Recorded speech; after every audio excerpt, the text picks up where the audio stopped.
Keiko Sakai is at Chiba University, and she works on political science, social Islamic movements, contemporary politics in the Middle East. She's one of the world's great Iraq experts. She started working on Iraq, well, I won't say how many decades ago, but you won't believe me if I said it. But in any case, she knows the region firsthand and very well. And she's going to talk to us today. However, she's going to give us a broader overview of Japanese relations with the Middle East states. So please, Professor Sakai. Thank you, Professor Ko, for the great, too much exaggerated introduction about me. And you mentioned that I'm working on the Iraqi studies for decades, so it shows how old I am.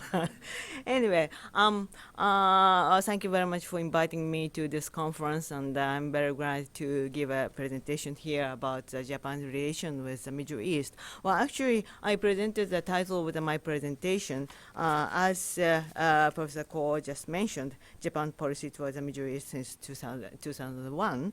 But actually, I changed the title of my presentation to this title, the Minesweeping in Hormuz, and imagined Middle East for the Abe administration, Abe's departure from the post-Second World War regime.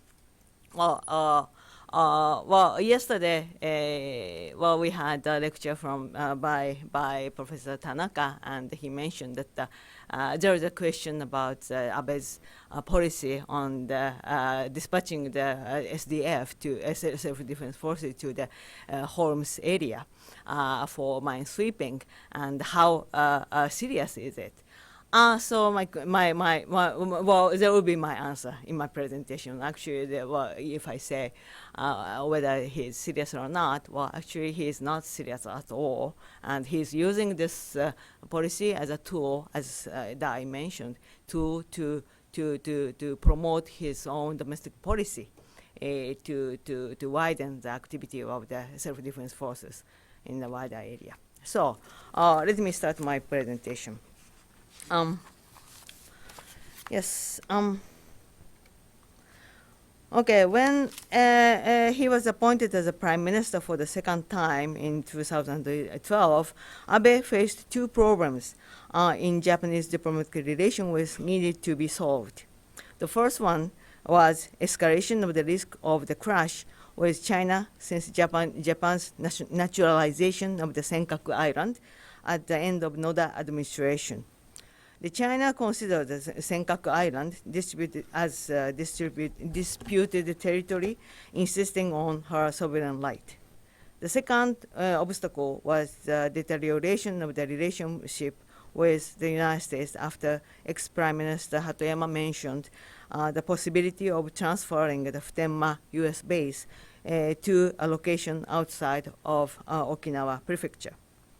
As for the latter problem, the problem with the United States, Abe visited the United States 2 months after taking office. On the contrary, his effort to forge reconciliation with China has not borne fruit. Instead, he dared to visit countries surrounding China. He chose Southeast Asian states such as Vietnam and Thailand as the first countries for his official visit as a prime minister. This is in a great contrast to his first visit to the first term, which was to China, even before the visiting of the United States. It was clear that he chose to visit countries that surround China and Korea. Abe visited Mongolia at the same time, and at the same time, Russia. The deterioration of the Japan relation with China and Korea is very clear when we see the rapid decline in the numbers of the Japanese who visited Korea and China in 2013. Moreover, an opinion poll in Japan in 2013 shows that the responses favorable to Korea and China decreased compare with those of the year before.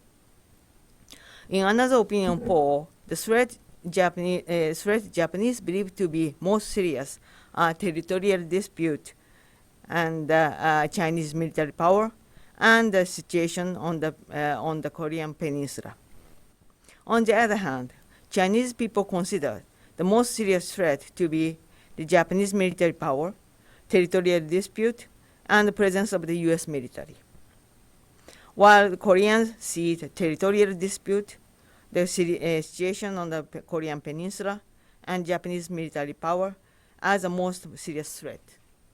A Sun Center in Korea published a report based on the opinion poll pointing out that the favorability rating of the Japan for Koreans in 2010 was 4.2 out of 10, which was almost the same as that of China, but this decreased to 2.4 in 2014, which is around the same level as that of North Korea. Deterioration of the regional relation in the East Asia and especially direct conflict between Japan and China affected Japan's image in the United States and the West in general. Abe's revisionist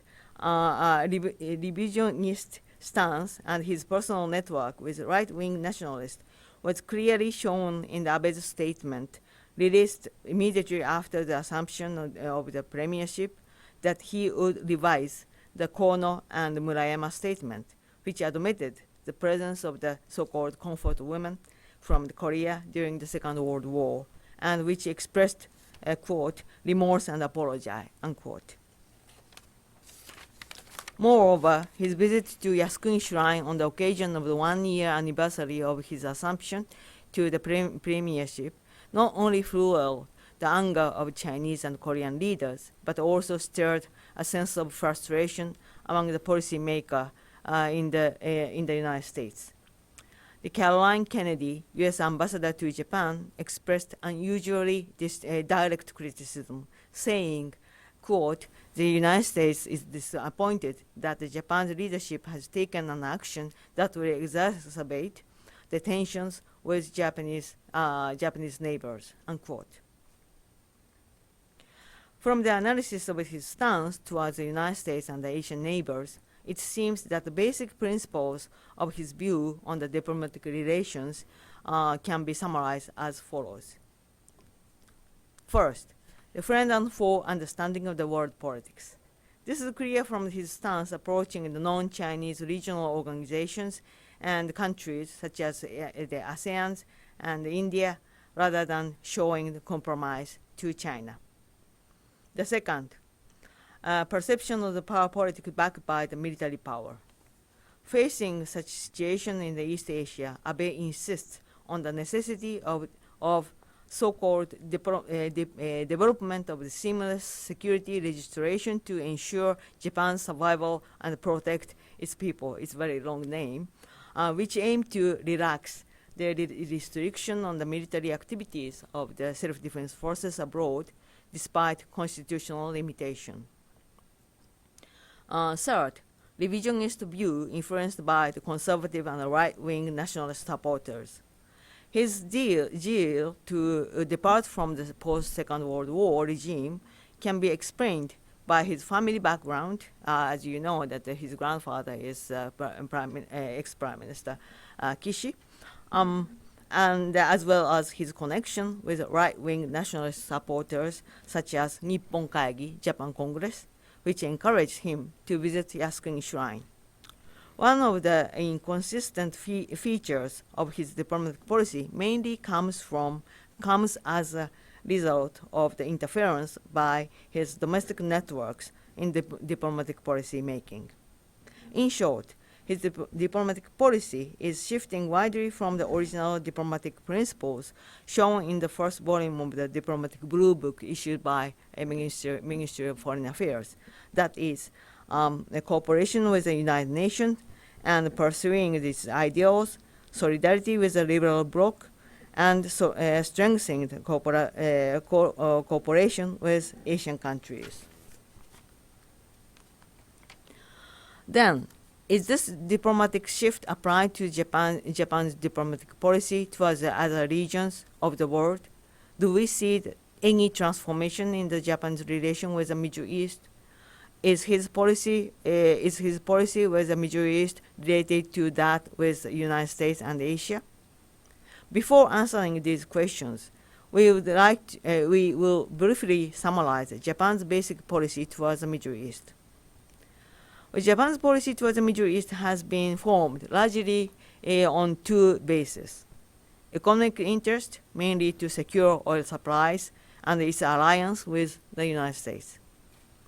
These two factors have often contradicted each other in the recent past, especially after the Japan's shift towards pro-Arab policy in 1973, the first oil shock.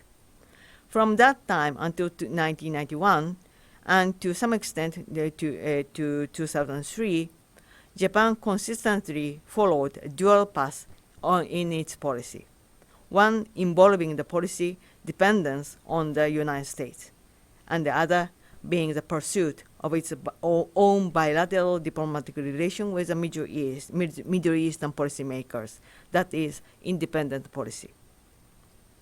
It was the Gulf War in 1991 that changed the Japanese policy toward the Middle East. The independent policy was forced back, mainly with regard to policy toward Iraq, where Japan found it necessary to follow the U.S.-led military operation there. The policy shift was encouraged by the change of the domestic power relations among the actors in Japan, especially since the Ministry of Defense started to play a greater role in security decision-making after the end of the Cold War.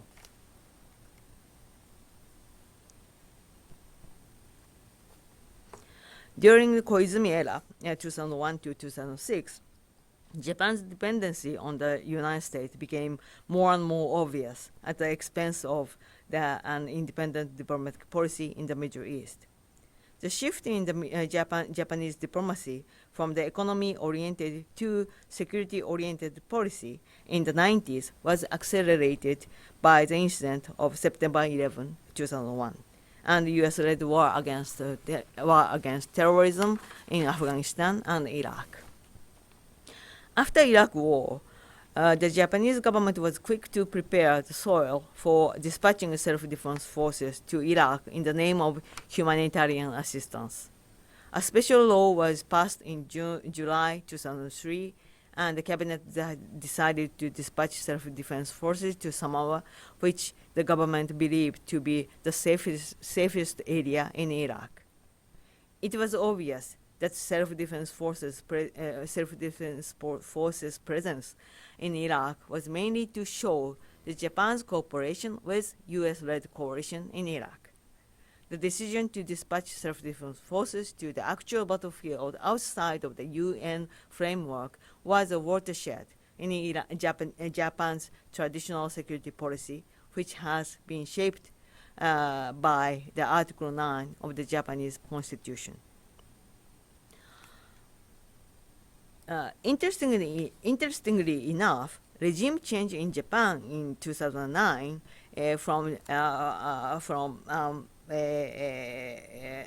to the Democratic Party of Japan did not provide an opportunity for the independent policy to be restored or promoted.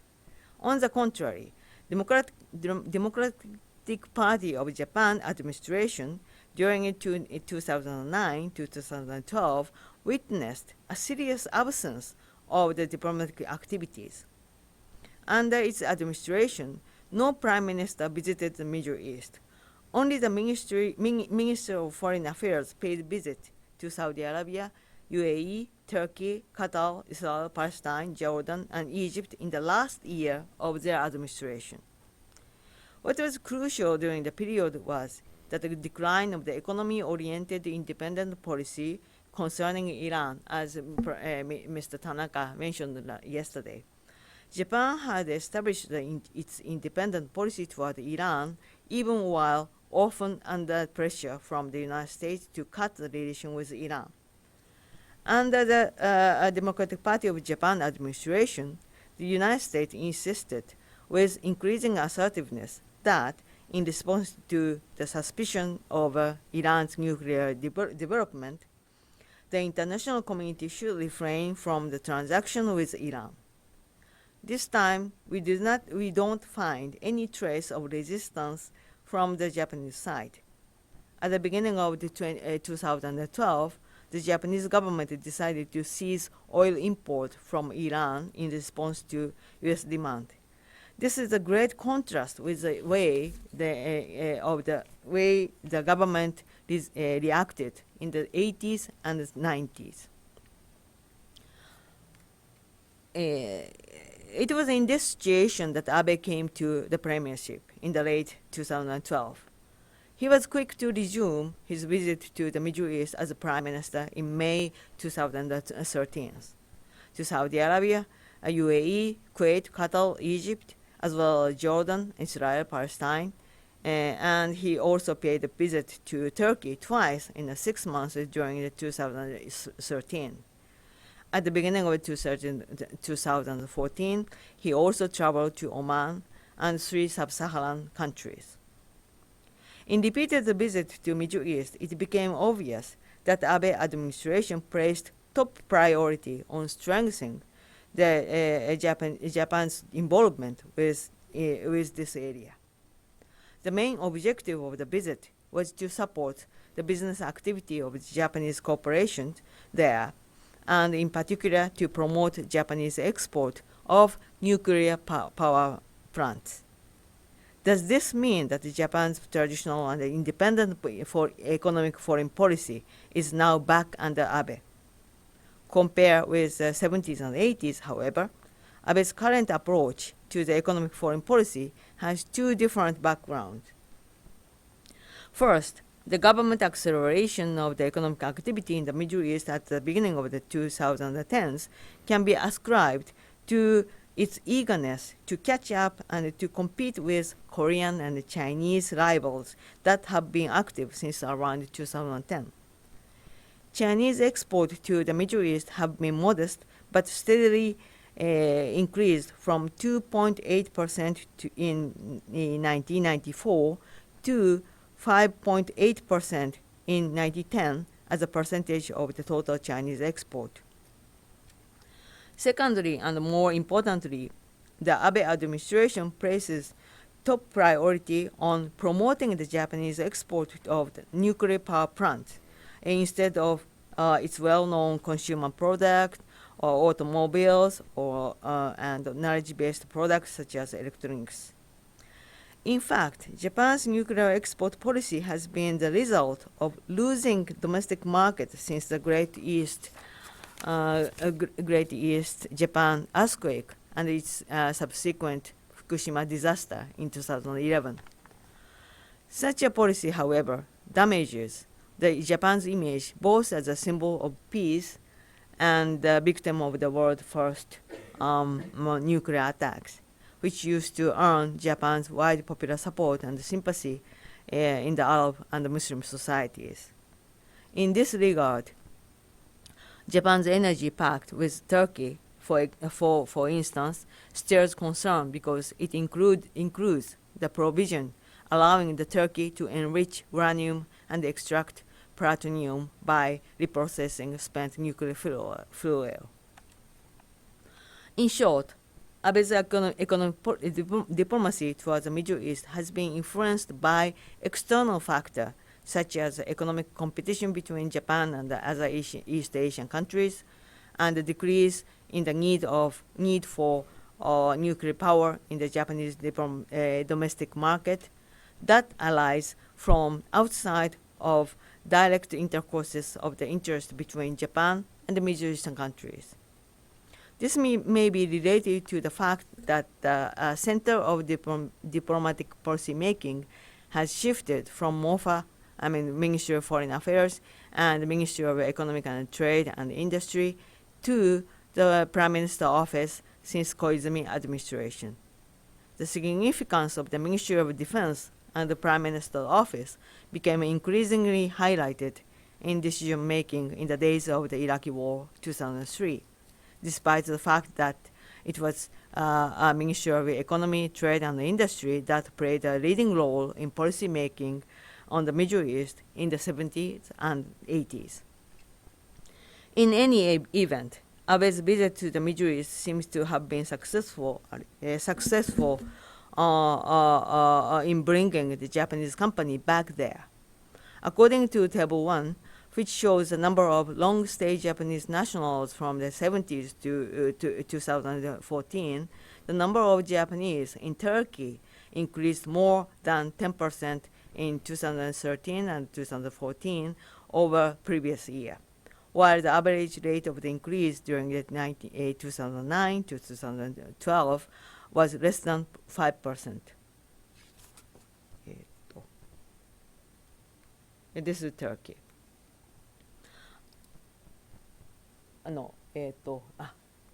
This is Turkey, this one. And as for the Gulf states, the number of Japanese there increased slightly in the countries where Abe has been promoting the export of nuclear power plants, such as UAE, this is the UAE, and Saudi Arabia. Does Abe then concentrate his policy toward the Middle East only on the economic interest? In his agenda for introducing the new Japanese security policy, however, he refers often to the crisis in the Middle East. How can we position Abe's policy on the Middle East in the general framework of his strategy of development of seamless security legislation? That is, to allow the self-defense forces to act more widely in the world and become deeply involved in the global armed conflict. We can analyze Abe's perception on the Middle East from two aspects. First, policy on the Middle East as a part of his general security policy, and secondly, as a reaction to the security situation in the Middle East. In order to focus on the first aspect, we need to take a brief overlook of the development of the general security policy that Abe has introduced thus far. It was a year after he assumed the premiership when he launched an institutional setup to materialize his scheme to depart from post-Second World War regime.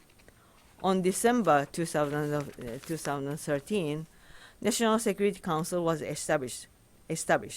According to the Ministry of Foreign Affairs website, with the aim of establishing the forum which will undertake a strategic discussion under the Prime Minister on a regular basis and as necessary on the various national security issues and exercising the strong political leadership, unquote. This was succeeded by the cabinet adoption of the national security strategy, which present the content of the policy of proactive contribution to peace, and the adoption of the national defense program guidelines and the midterm defense program based on national security strategy. Parallel to this institutional development, the government relaxed the regulation on the military goods in the commercial fields. On April 2015, it set out the three principles of the transfer of defense equipment and technology, which allows overseas transfer of the defense equipment and technology, while the former three principles of the arms export and their related policy guidelines used to prohibit such activities. Finally, on May this year, the Abe administration made a cabinet decision on the basic policies of the development of seamless security legislation. It submitted bills for the development of the legislation for peace and security, the so-called security bills, to the Diet, which were approved on the September 9, and in spite of strong opposition from within the Diet as well as from the street, considering them to be unconstitutional. There was a huge amount of the younger generation gathered in front of the Diet. Well, this is the Diet, and this is the picture of, from the sky on the demonstration against Abe's decision. The changes that the security bills would introduce are mostly on the status of the self-defense forces. According to the Ministry of Foreign Affairs website, Japan can participate in a wider range of the UN PKOs and other international peace cooperation activities. In addition, self-defense forces can provide necessary support activities in the situation that has an important influence on the Japan's peace and security or threatened international peace and security. The exercise of the right of collective self-defense was a focal point of discussion. The security bills permitted this when an armed attack against Japan occurs, or when an armed attack against a foreign country that is in a close relation with Japan occurs, and as a result threaten the Japanese survival and pose a clear danger to fundamentally overturn the people's right to life, liberty, and the pursuit of happiness, unquote. In the argument concerning Japan's new security policy, the term the Middle East is referred to often. Especially where what is mentioned most is minesweeping in the Persian Gulf. It becomes a point of debate as to whether the self-defense forces can be dispatched not only to the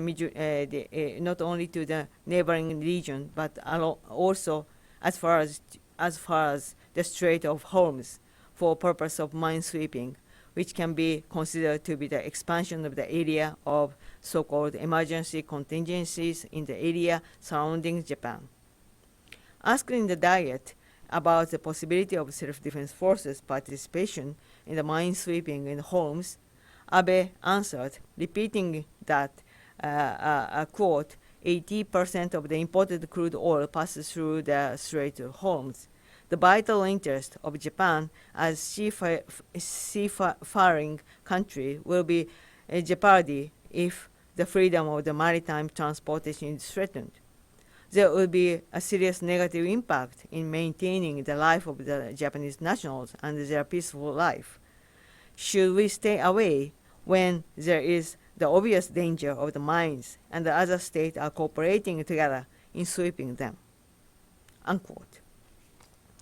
At the same time, however, the government differentiated between the cases of dispatching the self-defense forces to Hormuz for minesweeping and that during the Iraq War. In his press conference after the cabinet decision on the security bills on the May 2015, Abe said, quote, "We will never participate in the wars like Iraq War." The question is, to what extent the Abe is serious about dispatching self-defense forces to the Middle East for minesweeping? Above all, is there any possibility that mines would be laid in the Persian Gulf?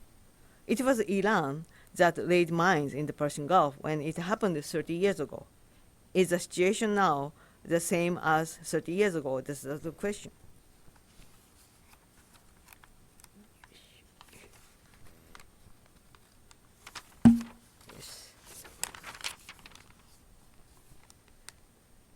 So, as criticism against the government perception on the current crisis in the Persian Gulf increased, Abe finally denied the possibility of minesweeping operation by self-defense forces in Strait of Hormuz 5 days before approval of the security bills in the Diet, saying, quote, "In the context of the current international situation, I don't expect that the minesweeping operation in the Persian Gulf would become a reality," unquote. Thus, the Middle Eastern situation is only the convenient material and the tool for the Japanese government to justify its security policy, which is mere reflection of domestic politics amongst the right-wing conservatives, or just as an offshoot of this policy toward the Middle East. In other words, when Abe mentions the Middle East, it is not actual Middle East he is talking about, but somewhere in the other planet. Can Japan, however, remain aloof from the actual political military reality in the Middle East and live with the Middle East as if it were only on the other planet, which only suits the context of the Japan's new security system? Unfortunately enough, Japan could not escape from the encountering the actual violence in the Middle East in two incidents. The first was the death of 10 Japanese nationals working at the gas plant in Amenas in Algeria, seized by militant group in January 2013. The second case was the abduction and the beheading of the 2 Japanese hostages by Islamic State in January 2015. What was the reaction of the Abe administration of this incident? In his behavior and the dealing with these cases, we can find two tendencies. First, continuity from the Koizumi's insistence on the policy of fight against terrorism. And second, manipulation of this incident for promoting the domestic political agenda of development of seamless security legislation. In both tendencies, we can find a strong influence of the Abe's basic political stance mentioned above. The fight friend and foe understanding, the dependent on the military power, and the right-wing nationalist tendency. Then first, let's look at the case of In Amenas in Algeria. When it happened, Abe denounced it with a robust word against terrorists, saying, quote, "Acts of terrorism against innocent people are despicable and should be resolutely denounced. We continue to fight against terrorism together with the international society," unquote. He emphasized the term fight against terrorism and his determination to maintain an uncompromising stance based on his friend and foe perception. Abe used this opportunity to introduce various policies to fortify security measures. The government established a special team for the emergency and decided to increase the number of military attaches in the embassies. Above all, incident in Algeria gave Abe a good excuse for self-defense forces to expand its field of activities. It contributed to a revision of the self-defense forces law to allow the self-defense forces to use its armed vehicles to rescue Japanese abroad. After the incident, the self-defense forces conducted the military training operation in Thailand for rescuing the Japanese living abroad. It should be worth noting that this training included a program to recapture an island, which hint at the probability of fighting against Chinese attack and the possible occupation of Senkaku Islands in the foreseeable future.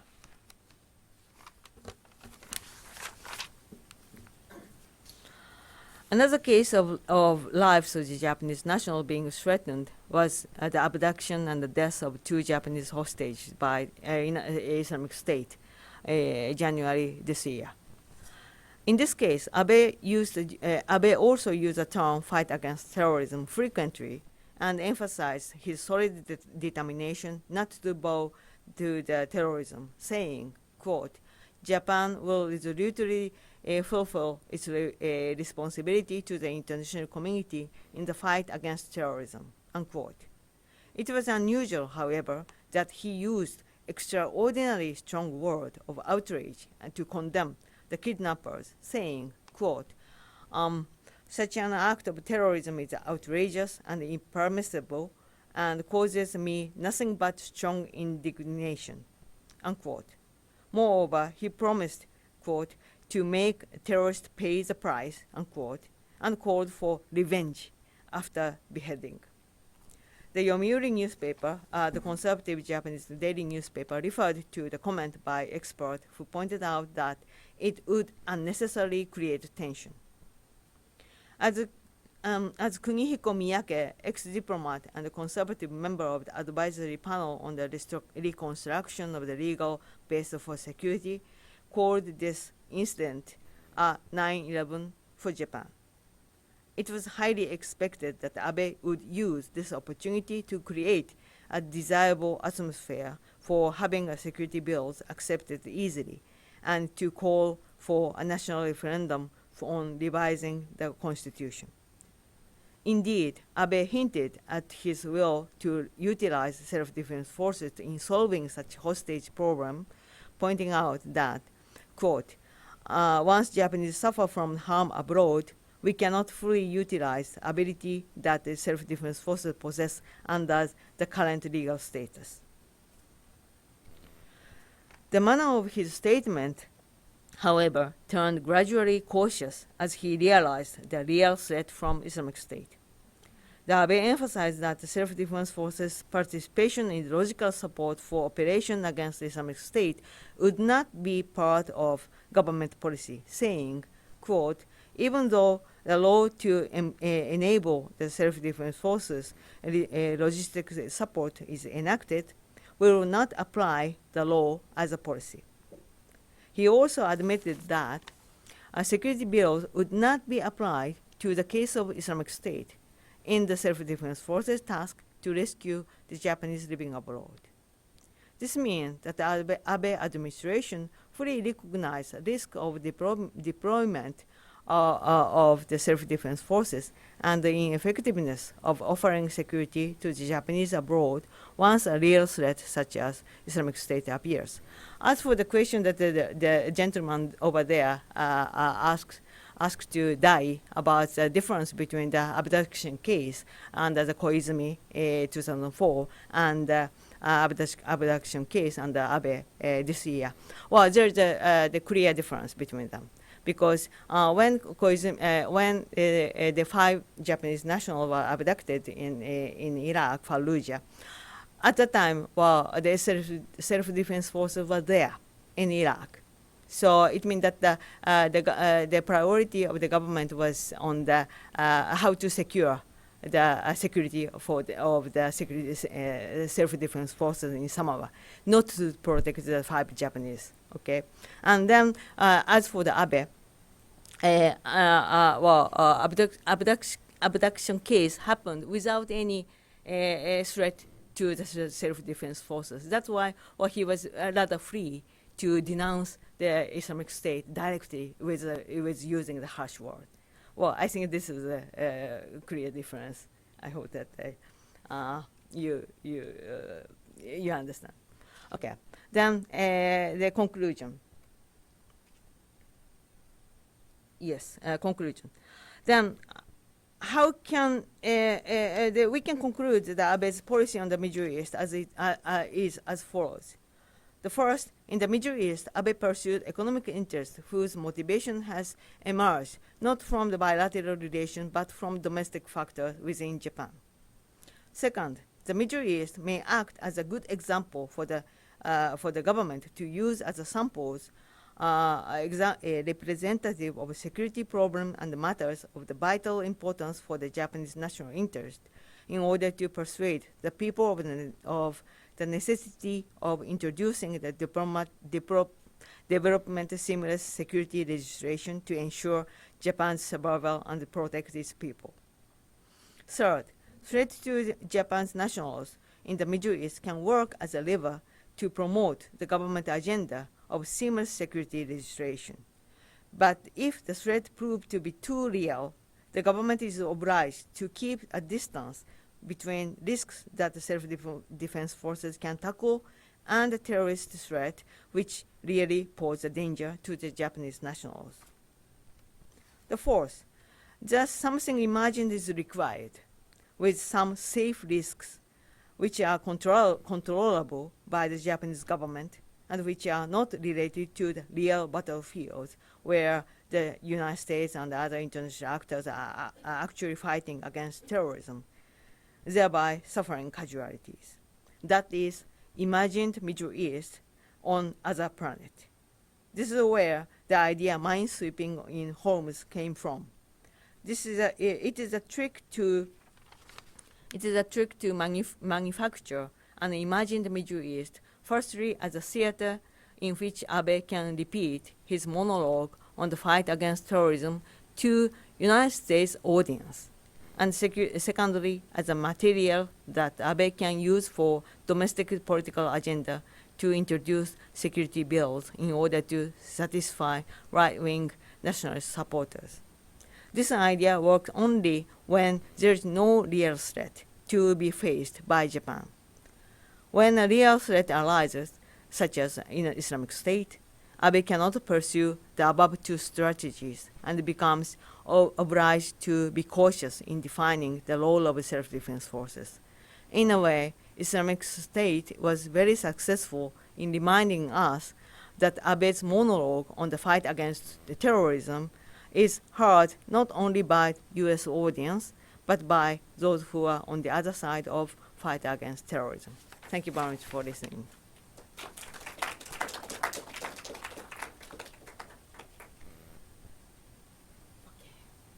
Then I'm afraid we don't have enough time for. Okay. All right. Okay. Then please. First, I want to thank you for a really interesting talk. I was shocked to hear that Japan, since Fukushima, is exporting Yes. power plant technology.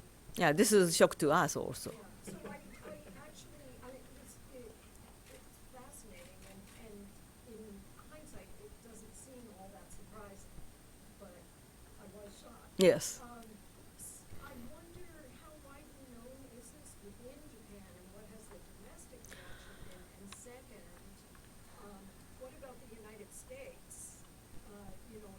How has the U.S. responded to this export of nuclear technology?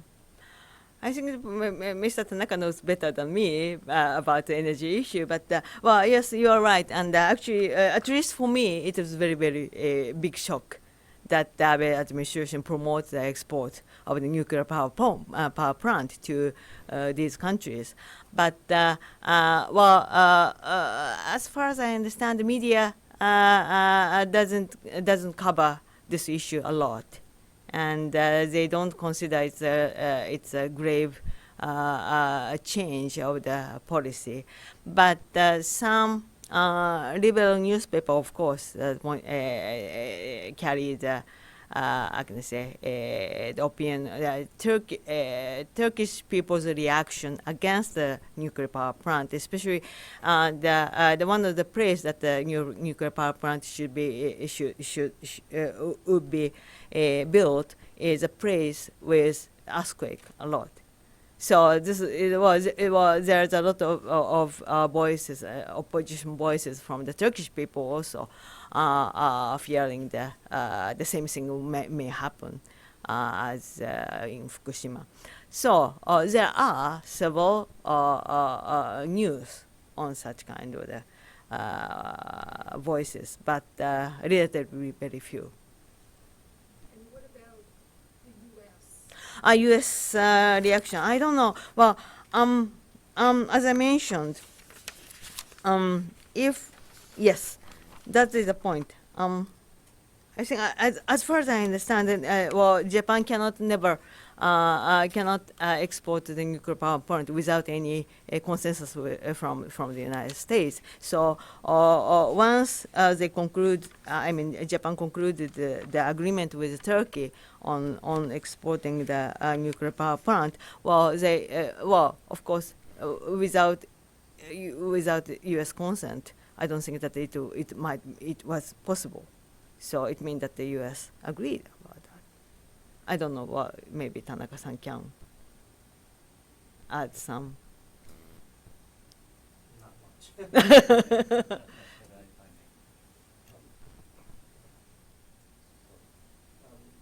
Answer your question, there are a lot of debates going on still within Japan, whether it would be, say, a morally right thing to do for the Japanese, regardless of being an individual or a company, a business company, to pursue its profits by exporting nuclear technology and also nuclear power plants to a third country. But there are arguments, sort of a counter argument to that, saying that yes, the power plants that failed miserably in Fukushima are there, but these are U.S. technologies, first generation U.S. reactors. The technology that is going to be exported, maybe to Turkey, to other locations, are the fourth generation reactors, possibly, that are much safer, as they state. I don't know for sure. But anyway, that could be more resistant to a disaster in that case.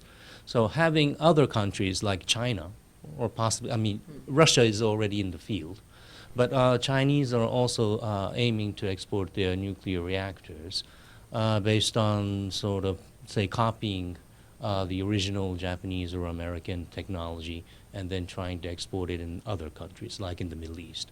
So if they are trying to enter the market, first of all, it's going to be a competition between us and them and others, like the French or even the Koreans. The other part is that if there's going to be a seismic activity in any location that the nuclear reactors are going to be built anywhere on Earth, it would be more safer to have Japanese technology that is in the newer the latest generation that could be resistant to a shock, rather than having an old-fashioned Chinese reactor. So that is sort of an argument that is discussed. But anyway, eventually it's going to be in the hands of the Turkish voters to decide on whether they want it or not, or whether they want this one or that one against each other. With regards to the United States, I haven't actually gone into the details of how the discussions went between us and them with regards to the export of technology to a third country in recent terms. But the other factor, or the other facts that I would like to point out here, is that General Electric's and also Westinghouse is owned by a Japanese company. So if the United States is going to have its own reactors here, a newly built one, I know that the Obama administration is not that keen in pursuing new nuclear power, but still, in the future administration, if you're going to have more reactors here, that would require Japanese cooperation.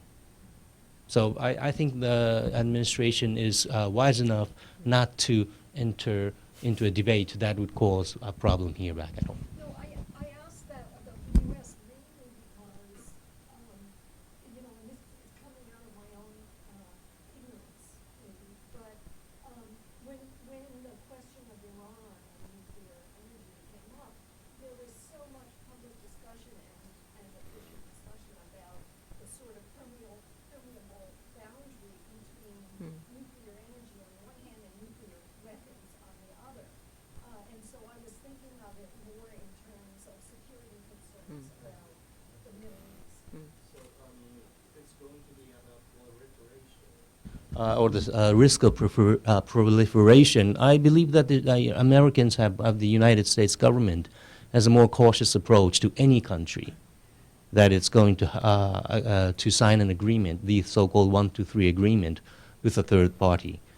We have not done that sort of a study yet. I mean, although we do require the other party to sign the additional protocol and also to ratify it, but we do not ask them to relinquish the technology for enrichment and reprocessing. So there's a difference between our stance and the United States. Could I just say Yes. also that the plans to make reactors in Turkey wouldn't be controversial in Washington because Turkey is NATO. And there's a real double standard. All of the NATO countries can do things that Iran is not allowed to do, but they don't talk dirty about them. And likewise, the United Arab Emirates may as well be in NATO. I mean, it's a very, very close security relationship. So I think the terrain on which the Japanese plans are unfolding is safe from a U.S. geopolitical point of view. Thank you for comments. Any other question? Yes, please. Thank you. I really enjoyed the presentation. Thank you very much. I find the argument persuasive. The thing I don't understand, and this is, I don't really understand about the policy and about Abe's position, is it seems that this imagined Middle East that we talk about doesn't have the United States in it, right? And the reason that's important is that when I don't focus on this that much, but when I read the opinion polls in Japan about the security laws, people are opposed to the laws, but it's, you know, they want the government to explain the laws better, and it's not, you know, they want some wait and see and so forth. Where people are very clear is they don't want to be led into more American-led wars, right? But that's the thing that keeps coming up over and over again, both on the left and the right, whether it's Jiu-Jitsu or should I say or whatever, but that you need to have a road to independence.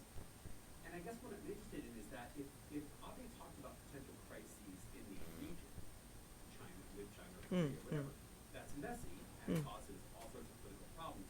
But you can imagine those crises being threats to Japan independent of the United States. You can't even imagine. I mean, this is really unimaginable, this minesweeping thing without the United States being involved somehow. The idea that Japan independently makes a decision to go on a minesweeping mission in a war in which America has nothing to do with it whatsoever is so completely preposterous that I don't understand how that doesn't raise itself in this sort of public imaginary within Japan.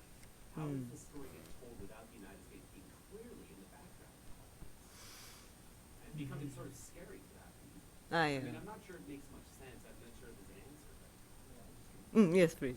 Actually, the United States is in the picture. Based on the logic that there is an ongoing war within the vicinity of the Persian Gulf or somewhere around it, actually, and a country who just lay mine in the midst of this war. And then, as a U.S. ally, Japan, self-defense forces will be asked or requested, or maybe we voluntarily show ourselves that we are capable of doing the minesweeping. So it was always in the picture. But what you said about the issue of actually not having the occupation or leaving force to your hand is quite true.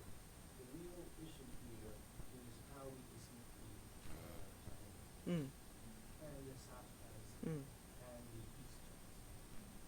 But if we get into that discussions over the legislation, that would mean that we would have to think about potential war with the Chinese, which is our immediate neighbors, and which they claim our land and island. So there is a pretty good possibility that the public would turn even more further towards the opposition, or towards opposing. So he made this kind of a idea of placing issues somewhere else, but it would still have an impact over the Japanese Right. mindset, that it could become sort of existential threat to the Japanese society or the Japanese economy. So he made it quite, I don't know who actually wrote this now. But it was well, it was bogus. I mean, we knew it from the beginning that it was bogus, but it was well executed in a way that the legislation finally get go through the right. Yeah, that's right. Yeah, well, so if the Japanese government said that directly said that well, China is a source of threat, that would be the disaster. I mean, that would be the mess. So that's why that's why they need something imaginable and imagined and something on the other planet. We Yes. know the United States does this too. Half of the things the Pentagon says about North Korea are about China. So we Yes, can't yes, yes. say it about China, so they say it about North Korea. It's a proxy. So I guess Abe is taking a lead from that book. Thank you very much. Other question? Yes, please. So I want to thank you for your talk, and I just had a quick question and a follow-up. So Abe went January 2015 to meet the headings of the Japanese in Syria, and he said that he called it the equivalent of Japan's 9/11 in a sense. And I'm kind of shocked to hear that, to a sense where I think of 1995, Naomi Shirinkyo, right, attacks in the subway. And that's considered a lot of times to be like the major modern terrorism, that kind of hit Japan. And wording there is because of this idea of this imagined Middle East, this kind of hard line, kind of sticking with the U.S. in this, war on terror that's waging. Was there any kind of feedback or any kind of, response to him kind of calling this kind of one of the worst, kind of terrorist things that Japan has faced in light of that? Well, actually, the wording of the 9/11 of Japan is not from Abe himself, but this is from the Mr. Miyake, who used to be the diplomat and the member of the very conservative member of the advisory board to Abe administration. I think that Tanaka knows very well, knows him very well. What I wanted to say that there are such kind of the surroundings. The friends of Abe who urged him that this is 9/11, and we have to introduce the more radical change of the security policy or something like that. But as I mentioned, Abe became rather the cautious about taking such kind of radical line. Let's take a 5-minute break. Yes. And then we'll resume. Thank you. Thank you very much. Thank you very much.